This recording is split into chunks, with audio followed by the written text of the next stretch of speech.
ಹೇಗಾಯ್ತೋ ಗೊತ್ತಿಲ್ಲ. ಶನಿವಾರ ರಾತ್ರಿ 10:45 ಸುಮಾರಿಗೆ ಬಾರ್ ಮುಂದೆ ನಿಲ್ಲಿಸಿದಂತಹ ಒಂದು ಕಾರು ಏಕಾಏಕಿ ಸ್ಫೋಟಗೊಂಡಿತ್ತು. ಆ ಸ್ಫೋಟದ ತೀವ್ರತೆಗೆ ಕಾರು ಚಿಂದಿಯಾಗಿತ್ತು. ಕಾರಿನ ಬಿಡಿಭಾಗಗಳು ಸುಮಾರು 200 ಮೀಟರ್ ಸುತ್ತಮುತ್ತ ಚದುರಿ ಹೋಗಿದ್ವು. ಹಾಗಾದ್ರೆ ಆ ಸ್ಫೋಟ ಯಾಕಾಯ್ತು, ಸ್ಫೋಟಕ್ಕೆ ಕಾರಣ ಏನು ಅನ್ನುವ ಡೀಟೇಲ್ಸ್ ಇಲ್ಲಿದೆ.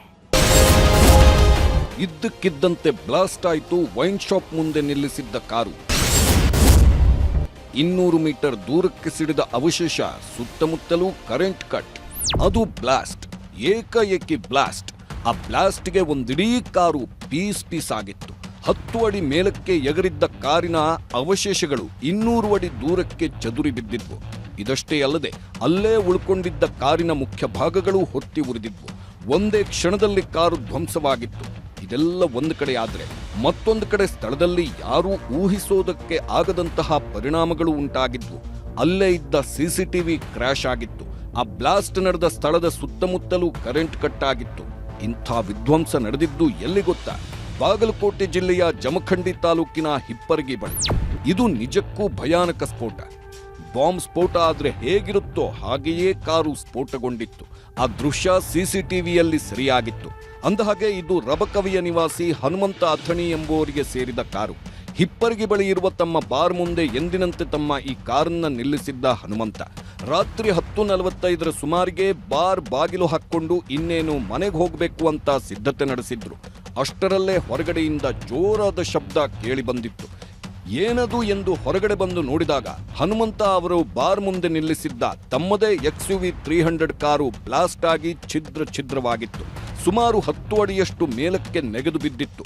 200 ಅಡಿ ದೂರದವರೆಗೂ ಕಾರಿನ ಅವಶೇಷಗಳು ಹಾರಿ ಹೋಗಿದ್ವು. ಅದೃಷ್ಟವಶಾತ್ ಕಾರಲ್ಲಿ ಯಾರೂ ಇರಲಿಲ್ಲ. ಕಾರು ಬ್ಲಾಸ್ಟ್ ಆಗಿತ್ತು. ಅದೃಷ್ಟವಶಾತ್ ಕಾರಿನಲ್ಲಿ ಯಾರೂ ಇಲ್ಲದಿದ್ದರಿಂದ ಪ್ರಾಣಹಾನಿ ಸಂಭವಿಸಿಲ್ಲ. ಆದರೆ ಓರ್ವನಿಗೆ ಗಾಯವಾಗಿದ್ದು ಆಸ್ಪತ್ರೆಗೆ ದಾಖಲು ಮಾಡಲಾಗಿದೆ. ಘಟನೆಗೆ ನಿಖರ ಕಾರಣ ಗೊತ್ತಿಲ್ಲ.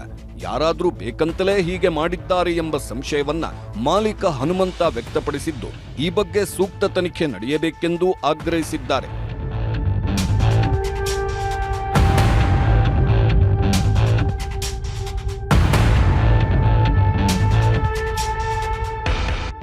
ನಮ್ದು ಹಿಬ್ಬರಿಗೆ ಒನ್ ಶಾಪ್ ಇತ್ತು. ಒನ್ ಶಾಪ್ನ ಡೈಲಿ ಹೋಗೋದು ಬರೋದು ಮಾಡ್ತೀನಿ. ಮತ್ತು ನಾನು ನಿನ್ನೆ 4:30 ಗಂಟೆಗೆ ರಬಕವಿಂದ ಹಿಬ್ಬರಿಗೆ ಬಂದ ಗಾಡಿ ಹಚ್ಚಿದ್ನಿ. ರಾತ್ರಿ 10:40ಕ್ಕೆ ನಾ ಮನೆಗೆ ಹೋಗ್ಬೇಕಂತೆ ಕ್ಯಾಶ್ ಜೋಡಿಸ್ಕೊಂಡು ಹೋಗ್ಬೇಕು ಅನ್ಬಿಡ್ದ ಢಮ್ ಮತ್ತು ಸ್ಫೋಟ ಆಯ್ತು. ಮತ್ತು ಅದ್ರ ಸ್ಪೇರ್ಸ್ಗಳು ಅಂದರು 200 ಫೂಟ್ 300 ಫೂಟ್ ತನಕ ದೂರ ಹೋಗಿ ಬಿದ್ದವು. ಗಾಡಿ ಎಲ್ಲ ಇಂಜಿನ್ ಅದೆಲ್ಲ ಪಾರ್ಟ್ಸ್ ಎಲ್ಲ ಒಡೆದು ಹೋಗ್ಯಾವು.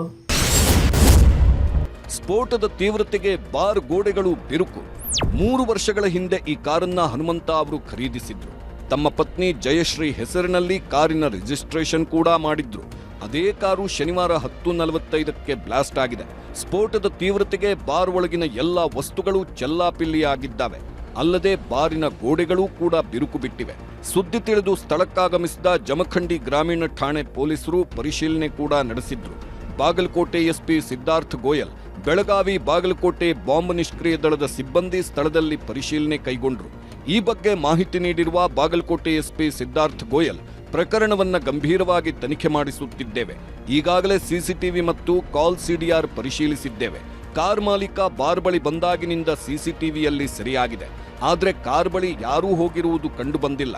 ರಾತ್ರಿ 9:45 ಸುಮಾರಿಗೆ 3 ಮದ್ಯ ಖರೀದಿಸಿ ಆ ಕಡೆ ಹೋಗಿದ್ರು. ಅವರನ್ನ ವಿಚಾರಣೆ ಮಾಡಿದ್ದೇವೆ. ಈಗಾಗಲೇ ಬಾಂಬ್ ನಿಷ್ಕ್ರಿಯ ದಳ ಹಾಗೂ ಸೋಕೋ ಟೀಮ್ ಪರಿಶೀಲನೆ ನಡೆಸುತ್ತಿದೆ. ಸದ್ಯಕ್ಕೆ ಕಾರ್ ಇಂಜಿನ್ ಬಳಿ ಬ್ಲಾಸ್ಟ್ ಆಗಿರುವುದು ಕಂಡು ಬಂದಿದೆ. ಬ್ಯಾಟರಿ ಅಥವಾ ಇಂಜಿನ್ಗೆ ಸಂಬಂಧಿಸಿದಂತೆ ಸ್ಫೋಟ ಸಂಭವಿಸಿದೆ ಎನ್ನುವ ಅನುಮಾನ ಇದೆ ಎಂದಿದ್ದಾರೆ.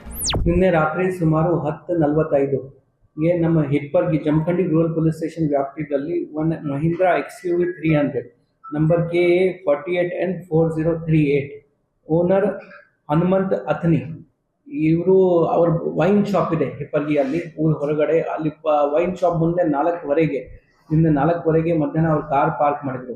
10:45ಗೆ ಈ ಕಾರಲ್ಲಿ ಬ್ಲಾಸ್ಟ್ ಆಗಿದೆ.